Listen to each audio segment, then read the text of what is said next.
murder case, and trial court convicted the person who was the accused of the case, and then how to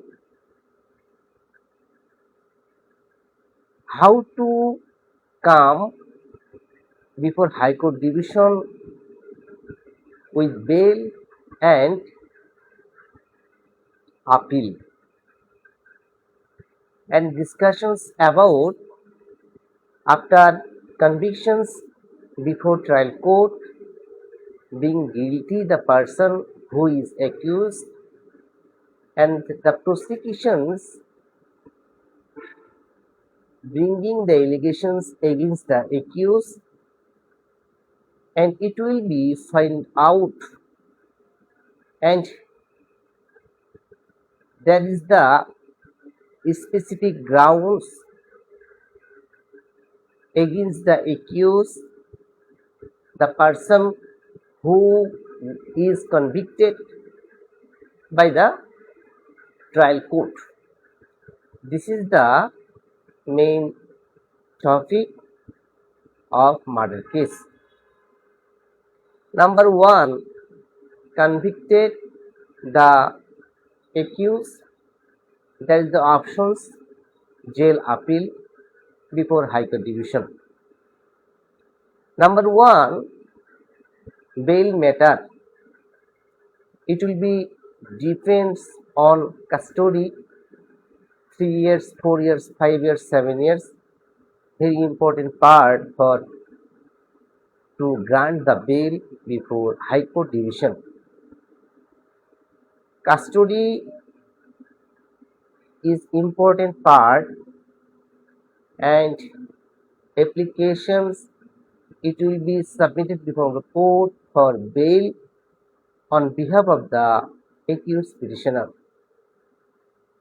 Under section 302 of the Penal Code 1860, when appear for bail before the court on behalf of the accused petitioner, and the court find out that minimum custody 4 years or 5 years, because being guilty the person for the purpose of the case under section 302, because this is very sensitive and grievous hard, section 320 of the Evidence Act. And to find out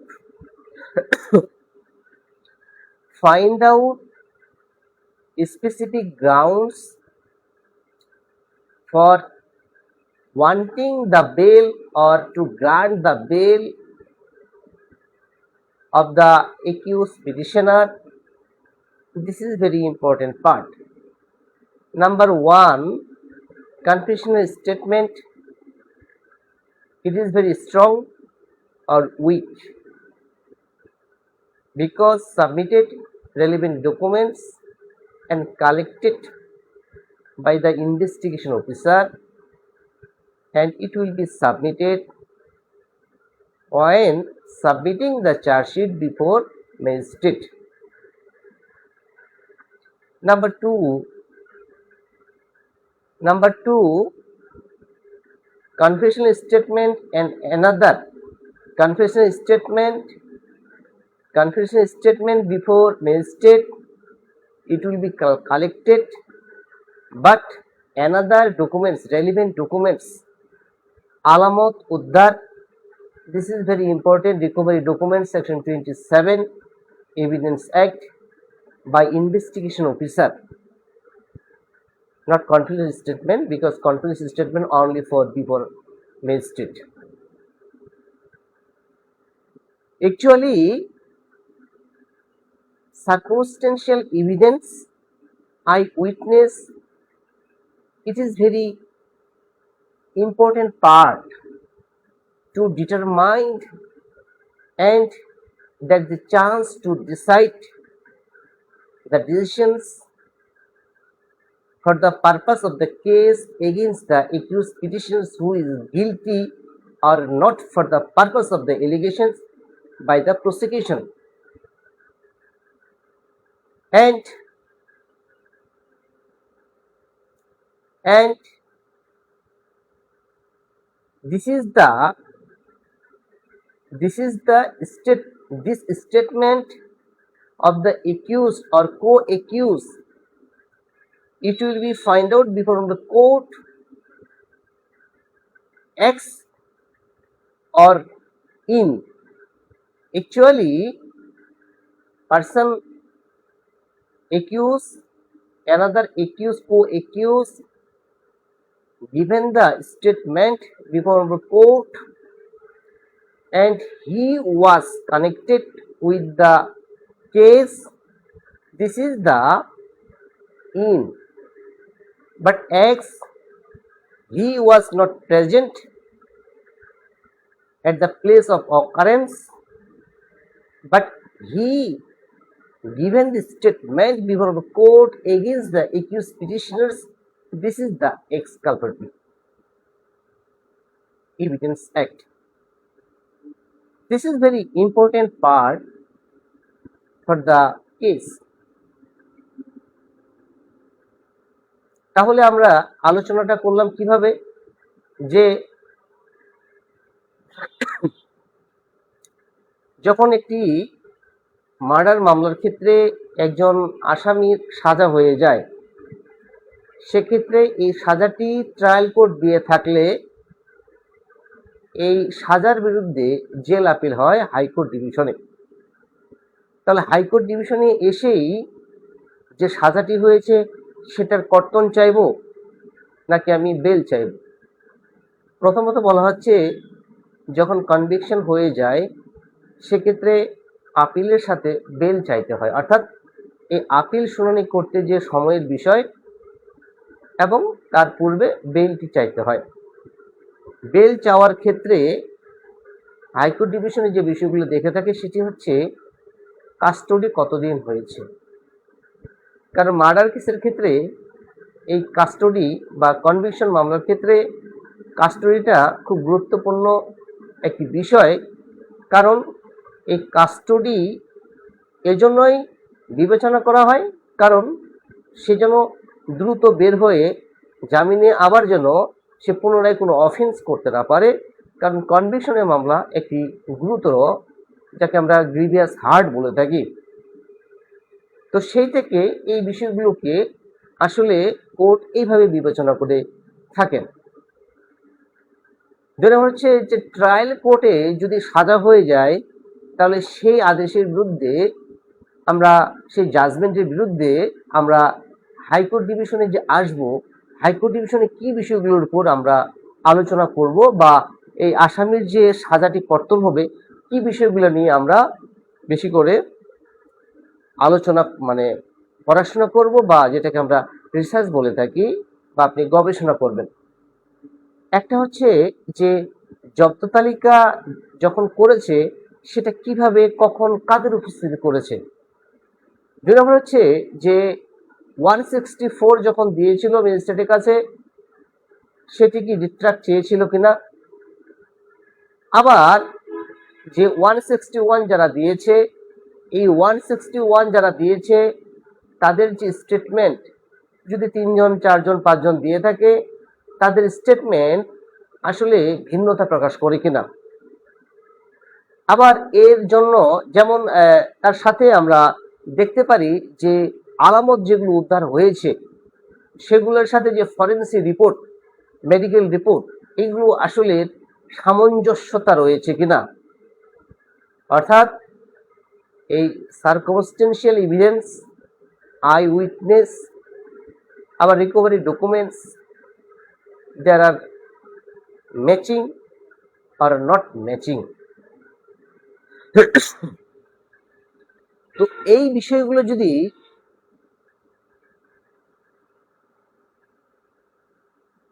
বিবেচনা করা হয় সেই ক্ষেত্রে আমার মনে হয় এই murder মামলার ক্ষেত্রে এই আসামি পক্ষে রেমেডি পাওয়ার সম্ভাবনা রয়েছে। কারণ মার্ডার মামলা শুনানি করতে অনেক সময় লাগে, দীর্ঘ সময় লাগে। তার পাশে যে মার্ডার মামলা যেদিন শুনানি করা হয় সেদিন কিন্তু অনেক সময় নেয়। যেহেতু অনেক সময় ধরে এই মামলা শুনানি করতে হবে, তো সেক্ষেত্রে এই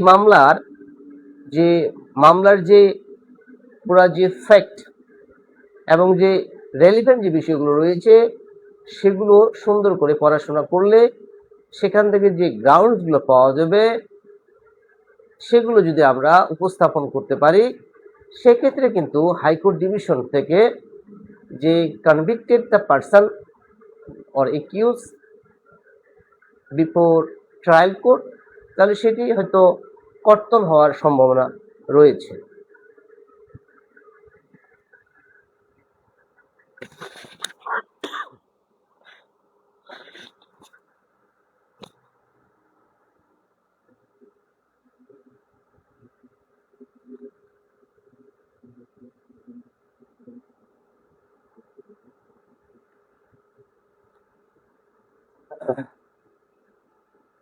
Thank you to all viewers who are joining the live sessions and connect with me, and thanks to all my brothers, my senior and junior, my colleagues, and my all viewers. And I hope that you are all very well, and I hope you all will be connect with me, and when I am joining the live session or started my live session, kindly be connected and joining the live session with me and stay with me and watching and listening. Thank you very much.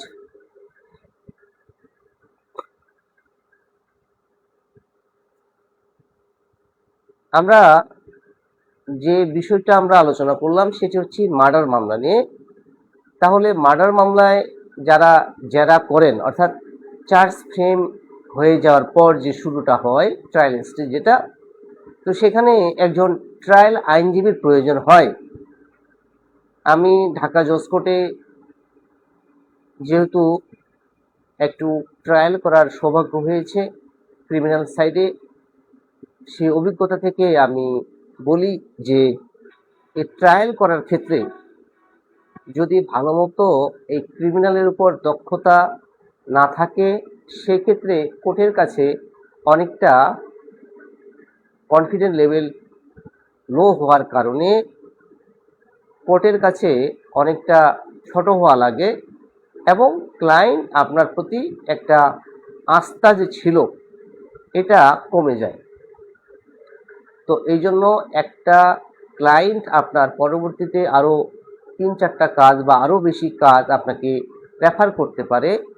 তার জন্য যেহেতু আমাদের client base এটা career, তো সেই ক্ষেত্রে ক্লায়েন্টকে satisfied করা এটা আমাদের নৈতিক দায়িত্ব। তবে অবশ্যই যেটি আইন প্রিফার করে এবং ল প্রিফার করে সে অনুসারেই আমরা কাজ করব, এর বাইরে নয়। এবং হাইকোর্ট ডিভিশনে তাহলে ট্রায়াল কোর্টে যদি ট্রায়াল আইনজীবী এই জেরা আর্গুমেন্ট এই জবানবন্দি নেওয়ার পর যে জেরা আর্গুমেন্ট সেকশন 342 এসব কমপ্লিট হওয়ার পর কনভিক্টেড হয়ে যায়, তাহলে সেই ক্ষেত্রে হাইকোর্ট ডিভিশনে আসলেই তার যে সাজাটা কমবে এমন বিষয় কিনা। প্রথমত হচ্ছে যে জুডিশিয়াল মাইন্ড অ্যাপ্লাই করেছে কিনা, অর্থাৎ যে কোর্ট কোনোভাবে ট্রায়াল কোর্ট বায়াস হয়েছে কিনা এবং তার ব্যক্তিগত বা তার কোনো এমন কিছু আচরণের কারণে এই ধরনের যে সাজাটি হওয়ার কথা ছিল না সেটি হয়ে যায়, সেক্ষেত্রে কিন্তু এই কনভিক্টেড যে একিউজ পিটিশনার তার কিন্তু জেল আপিল করার সুযোগ রয়েছে। এখন হাইকোর্ট ডিভিশনে এসে আমরা কিভাবে এই কনভিকশনের মামলাগুলো নিয়ে আমরা প্রস্তুতি নিব। প্রথমত যেহেতু কনভিকশনের মামলার ক্ষেত্রে লিস্টে আনা, 2 নম্বর হচ্ছে প্রথমে আমাদের বেইলের জন্য অ্যাপ্লাই করতে হয়। বেইলের ক্ষেত্রে এই কাস্টডি একটি ইম্পর্টেন্ট পার্ট। এরপরে কনভিকশনের যে সাজা কমানোর ক্ষেত্রে বা সাজাটি কর্তন করার ক্ষেত্রে, অর্থাৎ আসামি পক্ষের এটুকু মনে হয়েছে যে এই অপরাধের জন্য তার যাবজ্জীবন বা মৃত্যুদণ্ড সাজাটি আসলে বেশি হয়ে গেছে, অর্থাৎ এই সাক্ষ্য প্রমাণের ভিত্তিতে যে মতামত, সেখান থেকে উপনীত হওয়া যায় যে আমার সাজা কম হওয়ার কথা অথবা আমার খালাস হওয়ার কথা ছিল। যদি না হয়, সেই ক্ষেত্রে হাইকোর্ট ডিভিশনে এই প্রতিকারের জন্য আসা, অর্থাৎ কনভিকশন যে দেওয়া হয়েছে, এই কনভিকশনটা যেন, তার সাজাটা যেন কর্তন করা যায় কিনা এবং খালাস করা যায় কিনা।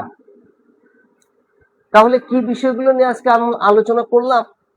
যে ক্রিমিনাল মামলার ক্ষেত্রে আমরা আজকে মার্ডার মামলা নিয়ে আলোচনা করছি। তো এই মার্ডার মামলা নিয়ে যে বিষয়গুলো নিয়ে আলোচনা করব সেটা হচ্ছে যে জব্দ তালিকা সেকশন 103 ঠিক মতো এটি করেছিল কিনা, এবং ঘটনাস্থলে যখন জব্দ তালিকা তৈরি করা হয়, making seizure list at the present at the place of occurrence, the person who was present at the place of occurrence, and it will be mentions the name of the person who was presenting at the place of occurrence. It is very important part. এবং কতজন সাক্ষী ছিল, কারা ছিল, এই বিষয়গুলো এখানে স্পষ্ট করতে হবে। এরপরে হচ্ছে যে কি উদ্ধার হয়েছে, যেগুলো উদ্ধার হয়েছে সেগুলোর কি ফরেন্সিক রিপোর্ট অথবা মেডিকেল রিপোর্ট এটি রেলিভেন্ট করেছে কিনা, এই বিষয়গুলো আমাদের অ্যানালাইসিস করতে হবে। এরপরে হচ্ছে যে সাফাই সাক্ষী সেকশন 342 যে প্রসিডিউর, 342 যে প্রসিডিউর সিআরপিসি, সেটিকে অনুসরণ করেছে কিনা, অর্থাৎ এখানে যে আসামির যে সুযোগ রয়েছে, এই আসামিকে সুযোগ দেওয়া হয়েছিল কিনা, এই বিষয়গুলো কিন্তু বিবেচনায় নিতে হবে, অর্থাৎ court judicial mind properly apply করেছে কিনা, এবং মামলাটি পড়ে যারা সাক্ষী দিয়েছেন এবং পারিপার্শ্বিক সাক্ষ্য প্রমাণ এবং জব্দ তালিকা এবং যে কনফারেন্স স্টেটমেন্ট, এগুলো সামঞ্জস্যতা রয়েছে কিনা, এবং পুলিশ যে 161 নিয়েছে, কতজনের নিয়েছে, তারা এই মামলার সাথে কিভাবে বাদীপক্ষ যেটা এখানে প্রসিকিউশন বলে থাকি, অথবা আসামির কোনো পরিচিত বা আত্মীয় স্বজন কিনা, এই বিষয়গুলো আমাদের বিবেচনা করতে হবে। তো এইভাবে যদি কনভিকশনের মামলাগুলো মানে পড়াশোনা করা হয়,